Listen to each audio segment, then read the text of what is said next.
진실을 향한 끈질긴 취재로 23년 전 미제 사건의 용의자를 밝혀낸 그것이 알고 싶다의 이동원 PD님입니다. 아유. 반갑습니다. 자, 직접 좀 소개를 해주시죠. 네, 저 그것이 알고 싶다 연출했었던 SBS 시사교양본부 소속 이동훈이라고 아. 합니다. 네. 아니 제가 이제 그 아래 그 좀 굉장히 애청자기 때문에 이 PD님이 굉장히 좀 뭐 굉장히 낯익고 네네. 자주 뵀던 분 같아요. 예, 늘상 이렇게 저기 뭐 전화 통화 저기 승합차에서 많이 그렇죠. 하시고. 네, 저희가 주로 차 안에서 예, 차 안에서 예. 차 안에서 승합차에서 네. 예. 그리고 인터뷰 취재하러 갔다가 거절 많이 당하시고. 거절 많이 당하시고. 그렇죠. 항상 거절당하고. 아니면 네. 이제 쫓아가시고 저기요.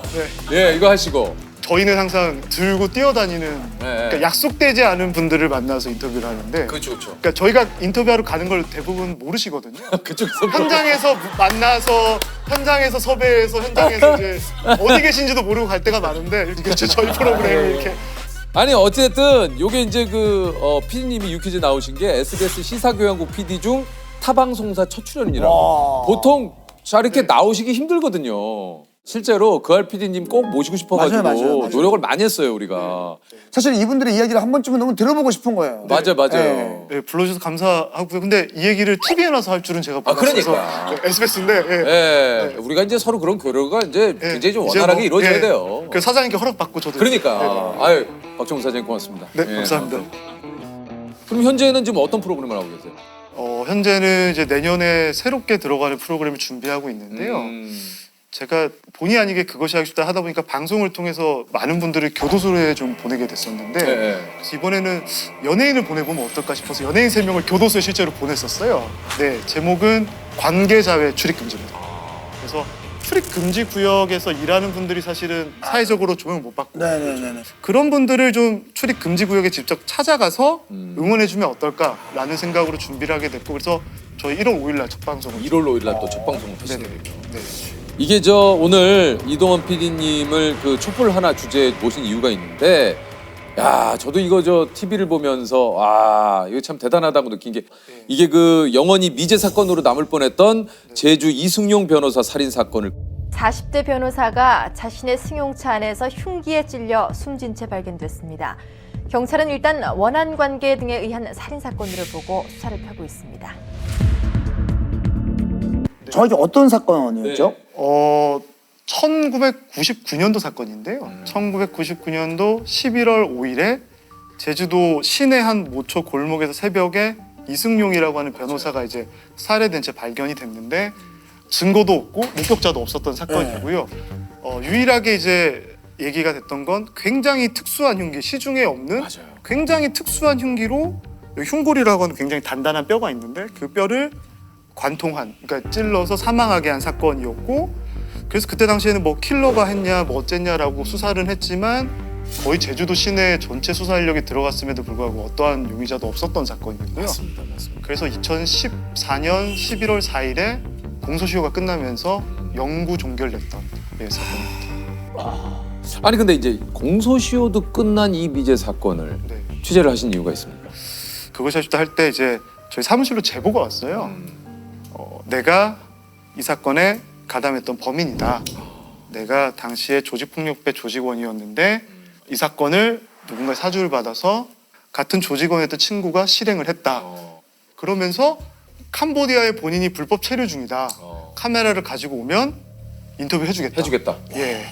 그러니까 그런 경우가 그것이 하고 싶다 하면서 아마 거의 없었던 걸로 제가 알고 있어요. 그래서 이걸 어떻게 해야 되나라는 고민이 좀 있었고요. 그래서 사실은 캄보디아까지 갈까 말까 고민하던 와중에 일단은 우리가 이거를 진행하기 전에 유족들을 한번 만나보자. 그래서 지방에 계신 유족분들을 좀 수소문 끝에 만나서 찾아갔어요. 찾아갔는데 저랑 만나서 대화를 하는데 거의 2시간을 우시더라고요. 거의 말을 못 하시고 그러니까 너무 조금 충격적이셨겠죠.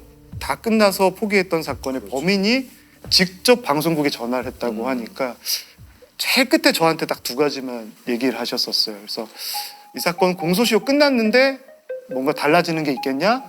공소시효가 있다고 한들 증거도 하나도 없는 사건을 어떻게 할 수 있겠냐? 그 2마디가 좀 저희한테 조금 맺혔죠. 그래서 그래도 일단은 우리가 제보를 받았으니 이 사람을 만나보는 거는 일단 우리가 할 일인 것 같다라고 해서 그 다음 날 바로 비행기 타고 이제 캄보디아로 가게 된 거죠.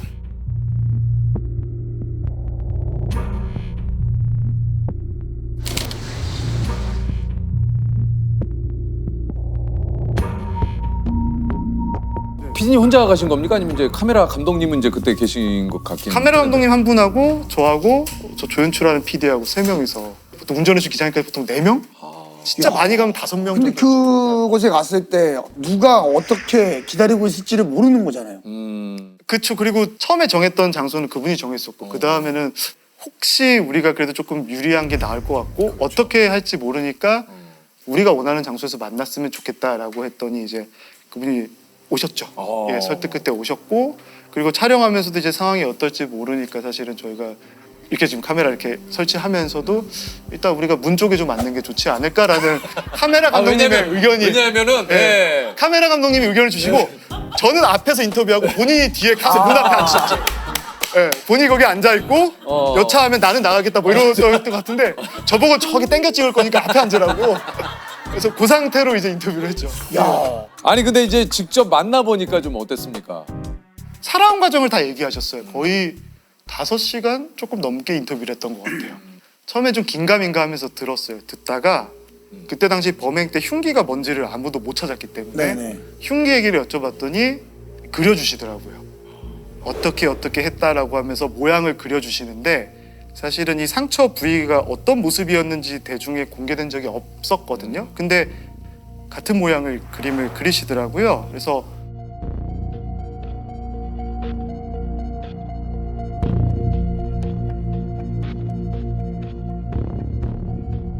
그걸 보면서 맞구나. 어떡하지? 였어요, 사실은. 순간적으로.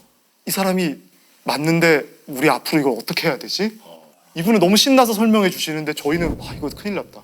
왜냐면 이게 공소시효도 다 끝났고 네, 예를 네. 들면 그러니까 앞으로 이걸 어떻게 그렇죠. 나아가야 되지에 대한 그 판단이 이제 막. 이게 너무 혼란스러웠어요. 그렇죠, 그렇겠다. 제가 그 김 씨를 만나서 인터뷰하고 8개월이 지난 뒤에서 제가 방송을 했었는데요. 이후에 이 사건이 이제 그 아래서 공개가 되고 방송 후에 이제 재수사가 이루어지죠.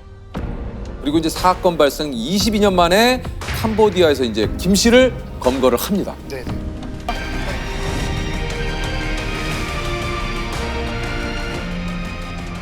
이 공소시효 만료된 사건인데 이게 어떻게 된 건지 좀 설명을 해주시죠. 어느 날 이제 경찰에서 연락이 왔죠. 공소시효 해결할 방법을 찾았다. 1999년도 사건이기 때문에 2014년 11월 4일자로 공소시효가 끝난 사건인데 네. 그런 법조항이 있더라고요. 범인이 그 해외. 맞습니다. 네, 해외에 나가 있으면 이제 그 네. 효력을 잃는다고 네, 하더라고요. 네. 범행을 도피할 목적으로 해외 가면 공소시효가 중지된다. 맞아요. 근데 경찰에서 열심히 수사하다 보니까 13개월 가량 이분이 도피 목적으로 마카오에 출국한 기록을 발견을 한 거죠.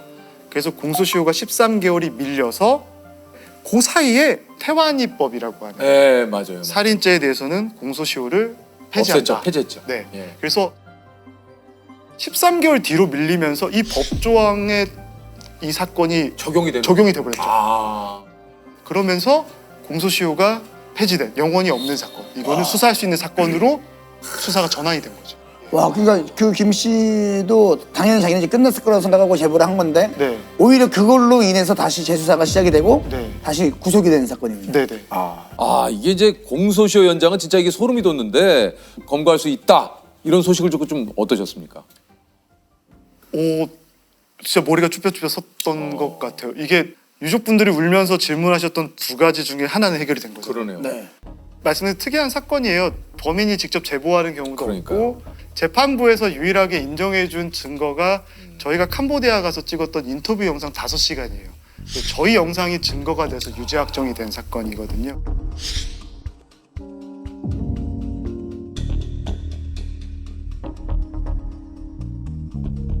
추가로 협박죄도 받았는데 이게 피디님을 협박한 겁니까? 이게 뭡니까? 그러니까 정확하게 하면 이제 그것이 알고 싶다 제작진들에게 이제 향한 협박이었고 문자를 2차례 정도 저희한테 발송을 했던 게 있는데 뭐라고? 뭐 좀 안 좋은 얘기긴 하죠. 예, 이렇게 뭐 그것이 알고 싶다에 대한 방송에 대한 여러 가지 약간 울분과 예. 사실 늘상 그알 피디님들이 이런 좀 그 위협, 뭐 협박 이런 거에 늘 좀 많이 괜찮아요. 힘들긴 하죠. 그러니까. 솔직히 힘들긴 하죠. 이게 또- 많은 생각이 들긴 하죠. 예. 네, 그러니까 아니 이게 왜냐면은 네. 막 그런 문자 받으면 이거 네. 아주 그렇잖아요. 그러다 보니까 문자가 왔으니까 당연히 수사팀이 알렸죠. 이런 네. 이분이 현재 해외에 여전히 체류 중이면서 이런 문자를 보내고 있다라고 알려드렸는데 이제 좀 그것이 알수다 팀에서 좀 협조를 해주면 이것도 수사를 해보고 싶다라고 해서 처벌이 되었죠. 이게 그 알 그리고 경찰, 검찰이 공조한 사건인 네. 거네요. 네네. 그러니까 이 되게 저희가 짧게 말씀드리고 있지만 3년 동안에 있었던 일입니다. 이게 모든 3년 동안 있었던 일이고 그동안 뭐 경찰로 따지면 저희 담당했던 뭐 김승환 형사님이나 김덕수 형사님이 계시고 검사는 이완우 검사님, 전철호 검사님도 계신데 다들 정말 애를 많이 쓰셨죠. 그렇게 또 애쓰신 덕분에 이렇게 미제 네, 사건이 또 해결이 진짜. 된 거 아니겠습니까? 네. 요게 그 마지막 대법원 판결은 언제예요? 아마 내년 2월에 내년 2월에 이제 최종 선고가 나는군요. 네네. 더 밝혀져서 모든 게 명확하게 밝혀져서 유족분들의 마음에 좀 한을 풀었으면 좋겠다. 그래서 여전히 뭐 제주경찰청 미제수사팀은 누군가 전화 오기를 기다리고 있군요. 여전히 기다리고 있습니다. 뭐 배우를 알든 내용을 조금이라도 아시는 분들이 분명히 있을 겁니다. 그래서 그분들이 용기를 내서 경찰청이든 검찰청이든 그것이 알고 싶다든 어디든 꼭 제보를 해주셨으면 그래서 유족분과 피해자분의 한이 풀렸으면 하는 네, 진심. 꼭 바람이 있습니다. 이 사건을 취재하면서 남물남답이란 PD님 별명이 생겼다고 그래요? 이 무슨 남물남답? 제가 방송 중에 이제 인터뷰하다가 아. 남자답게 물어보면 남자답게 답을 아이고 제 입으로 말하기가 참 이게 아 이거 방송에 나왔어. 아 이거 방송에 나왔어. 아 봤다.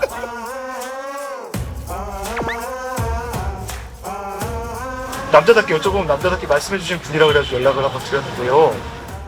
아 이게 어떻게 됐냐면 어쨌거나 이렇게 제보해주신 김 씨가 사실 제주도에 있는 한 조직폭력배의 조직원이었으니까 그때 당시 같이 지냈던 사람들에게 좀 사건을 물어보고 싶잖아요. 그래서 그 조직원들을 찾으러 다니는데 업계에서 은퇴하신 원로분께 연락을 좀 드려서 선생님 저희가 누구도 만날 수가 없는데 어떻게 하면 좋겠습니까? 그랬더니 선생님께서 조언해 주시길 그냥 그 보스 분께 전화를 해서 내가 누구다 라고 빨리 밝히고 남자 아니냐 우리 한번 만나서 얘기합시다라고 하면 만나줄 거다라고 해서 너무 황당하잖아요. 이런 대화를 해본 적이 없어서 그래서 그때 또 저희 카메라팀 PD를 다 모여서 회의를 했어요. 이거 할 거냐 말 거냐. 근데 저희는 이제 할 수 있는 방법이 그거밖에 없는 거죠. 찾아갈 때도 다 가봤고 일주일을 보냈기 때문에 그래서 전화를 했어요. 이렇게 내가 남잔데 이러시더라고요. 그날 2시간 뒤에 바로 만났습니다. 아 진짜. 통했네. 한 뵙고 말씀 나누시면 안 돼요? 어디 계셔요?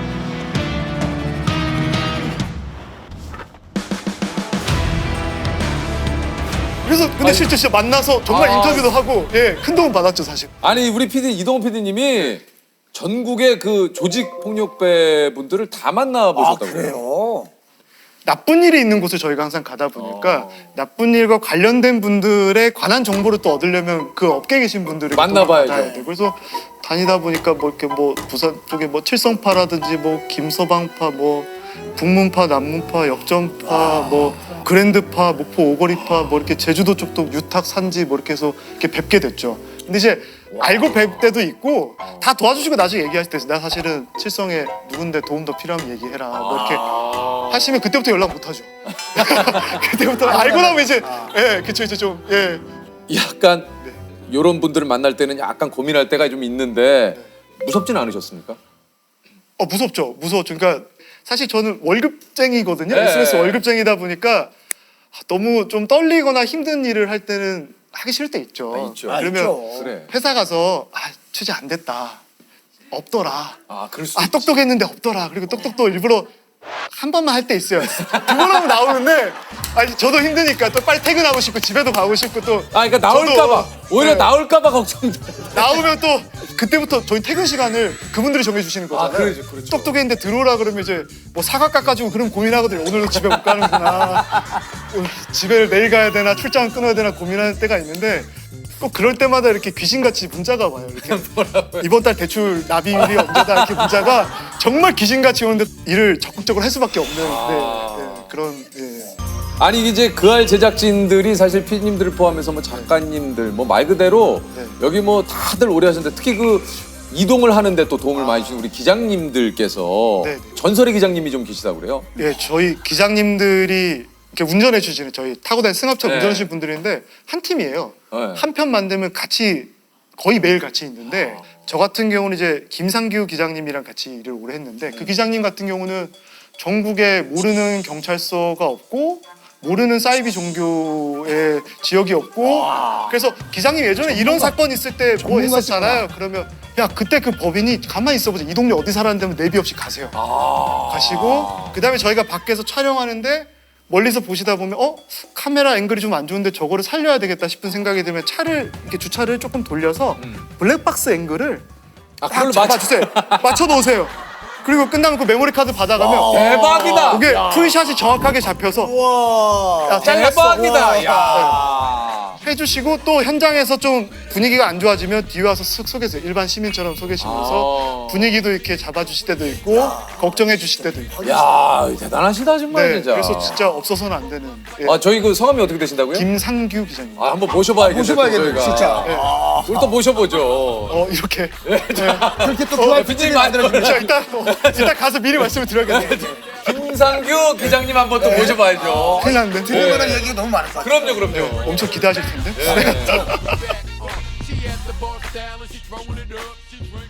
아니 그 RPD 3년을 하시면서 가장 기억에 남는 사건이 있다면 어떤 게 좀 있을까요? 저에게는 아마 정인이 사건, 예, 제가 그 사건을 담당했었는데, 네, 아, 진짜. 너무 가슴이 아픈. 네. 네. 네, 네.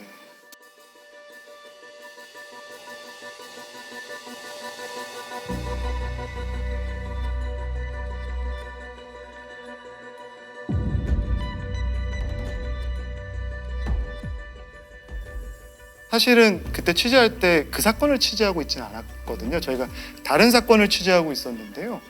다른 사건 취재를 위해서 인터뷰하는 분들을 뵐 때마다 시작하기 전에 저희한테 꼭 그 아기 입양 아동 사건은 안 하세요라고 갈 때마다 여쭤보시는 거예요. 그래서 이상하다. 왜 매일매일 이 사건 얘기를 듣지?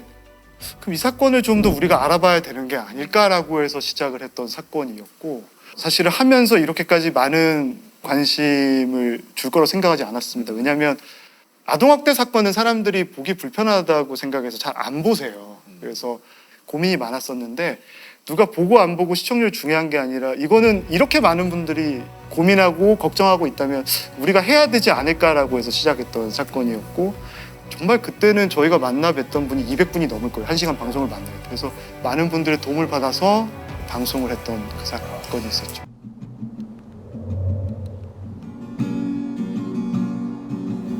하얗게 눈이 오는 그러니까 정인이 묘지는 제가 마음이 아픈 항상 갈 때마다 눈이 와요. 저희가 갈 때마다 예보에 없는 폭설이 내리는데 첫 방송 끝나고 저희가 갔더니 정말 많은 분들이 줄을 서서 정인이 묘지에 와 계시고 합창하시는 분들이 봉사하겠다 거기서 노래를 불러주고 누가 시킨 것도 아니고 모두가 애도하는 마음으로 왔어요 하는데 여러 가지 감정들이 들어서 그날 돌아오는 차 안에서 저희끼리 좀 많이 훌쩍였던 것 같아요. 각자 서로 대화를 하지 않았지만